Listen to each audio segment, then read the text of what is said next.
Yeah, so she's just hanging out with mom right now. Okay, cool. You keep the lions away from her. No, well, nowhere close. But yeah, and I wouldn't want Mama Elephant to get near the lions either. Absolutely. What's her name? Baby Cora. Cora.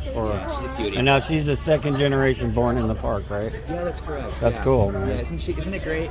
So it's just a kind of a testament how cool our species survival plan is here. Right. Yeah, it makes me really happy. I know. Knowing that the animals do enjoy their area and they're treated so well here. Right. Nice. Yeah. Well, good, man. Merry Christmas. Thank you for working today. Absolutely. At least you get to stay out of the rain a little bit, you know? A little bit, yeah. I love being out there on the road, but it's not too bad being out here either.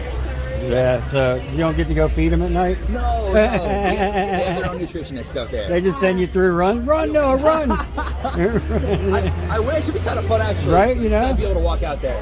Climb up on somebody's balcony. No, not yet. Have a good one, brother. I appreciate it. Take care, right? I got all that.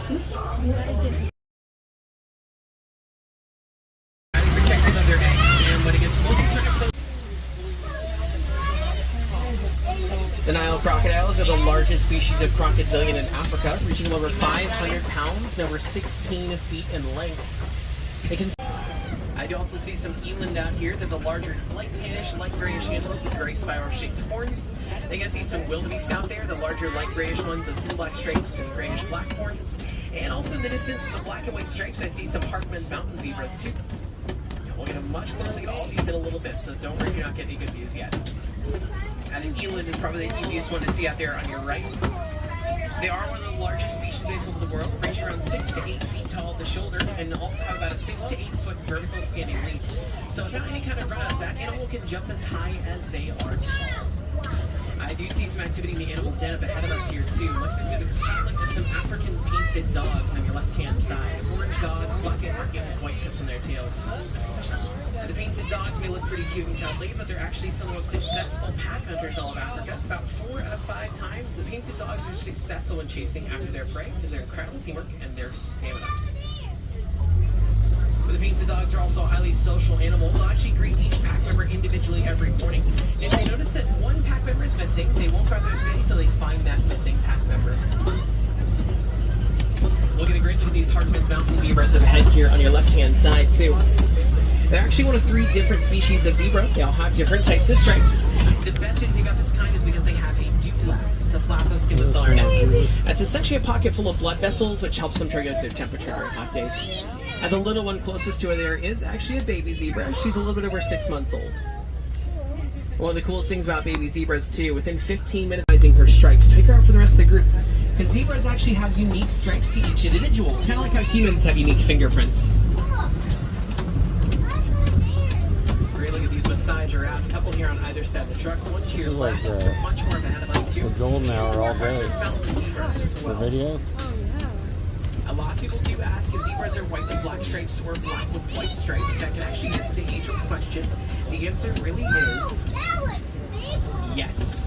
If you were to shave all the hair off of a zebra, you notice that their stripes continue all the way down to their skin. So really there's no 100% definite answer either way around. I look at their noses though, you will notice that the zebra's noses are black in color with a lot less fuzz on them, so our guess is they could be black with white stripes, but that doesn't always work. Some zebras have a pink nose instead, so really we don't know either way around. Looks like that. Let's cross the road here. We're going to keep on moving. We'll get a great look at these giraffe here too. These are Maasai giraffe. They are one of 4 different subspecies. They have the darkest brown spots of all 4, and those spots are much more jagged and sharp in their corners. They kind of remind me of pointy puzzle pieces.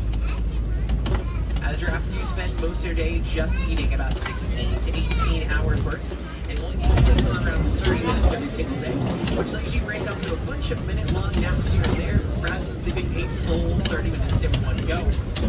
More often than not, the giraffe also sleeps standing up. When you're as tall as a giraffe is, it can take a lot of time, and next to humans to work together in larger herds. During that time, they are going to migrate all throughout Africa to try and find water, anywhere between 500 to 1,000 miles in a year. And because their herds are so large, we can actually track wildebeest migration patterns from space because the amount of dust they have a lot of fat in their bodies, but they really don't. Hippos are mostly made up of muscle, so they'll actually sink to the bottom a lot easier than they float up to the top. To get around, they're usually going to run along the bottom of riverbeds, and they can reach speeds of around 20 miles per hour. Second of all, because their ears, much larger than their cousin the Asian elephant, and shaped similar to the continents of Africa. And when they reach adulthood, they are going to split up into two separate herds, a family herd of the adult females and children, and a bachelor herd of just the adult males. Since there's only two here, you might think those are both males, but based on their size, I think that's two females, the same way it went in.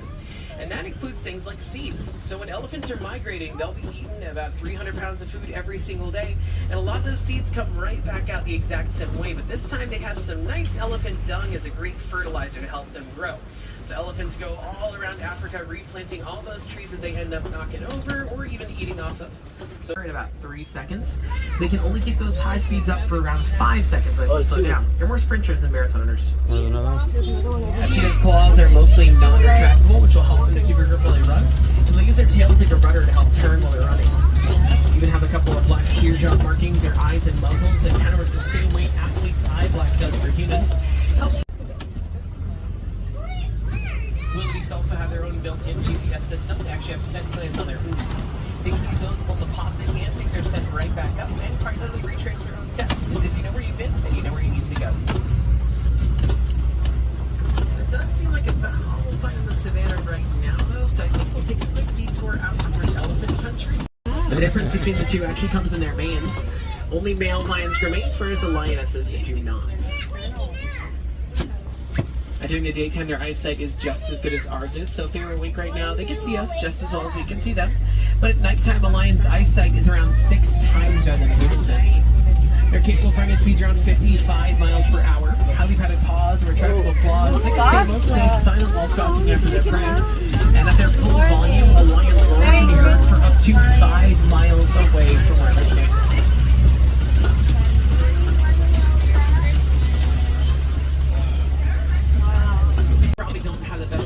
Rhinos do have pretty poor eyesight. You can only see about 10 to 13 feet ahead of themselves.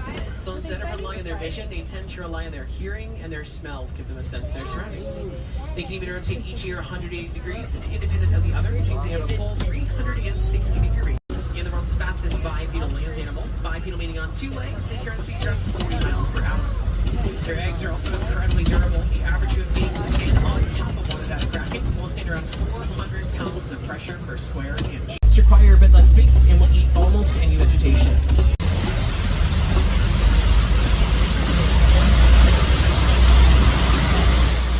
Of the upside down tree. But during the dry season, animals with tusks and horns might also come up and puncture holes in the bark of that tree to get to the water on the inside. Other animals have also, they can chew on the roots and the branches and the bark. It's made kind of a sponge. The hippos do spend most day inside the water, about 16 to 18 hours. They are considered nocturnal animals, a lot of times not sleeping. And they usually only come to water at nighttime or when it's cooler out, like late afternoons or early mornings to graze urbanings or like those two take a nice long nap. There's also some to the left-hand side back behind the island, and those are easier to keep a spot.